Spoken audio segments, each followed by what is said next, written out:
Bharat Russia दरम्यान 100 अब्ज डॉलर्सपर्यंत द्विपक्षीय व्यापार करण्याचं उद्दिष्ट 2030च्या आधीच साध्य होऊ शकेल असं पंतप्रधान नरेंद्र मोदी यांनी म्हटलं आहे।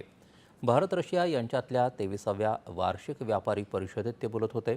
भारत लवकरच जगातली 3ऱ्या क्रमांकाची अर्थव्यवस्था होणार असून रशियासोबत व्यापाराचं मोठं उद्दिष्ट लवकरच पूर्ण होऊ शकेल असा विश्वास त्यांनी व्यक्त केला।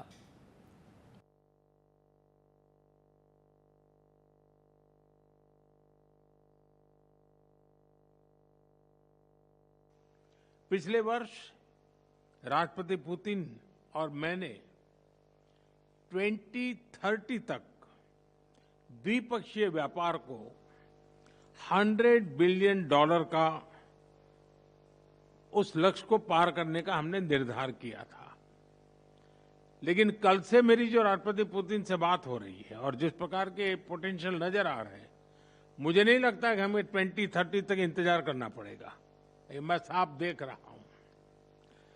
हम उस लक्ष्य को समय से पहला पूरा करने के संकल्प के साथ आगे बढ़ रहे हैं और मेरा विश्वास बढ़ रहा है। गेल्या 11 वर्षात भारतानं अनेक संस्थात्मक सुधारणा केल्या आहेत आणि विकासाचा वेग कधीही मंदावला नाही। यापुढची वाटचाल अधिक आत्मविश्वासाने आम्ही करत आहोत। भारतात जगाची कौशल्य राजधानी होण्याची क्षमता आहे असंही पंतप्रधान म्हणाले।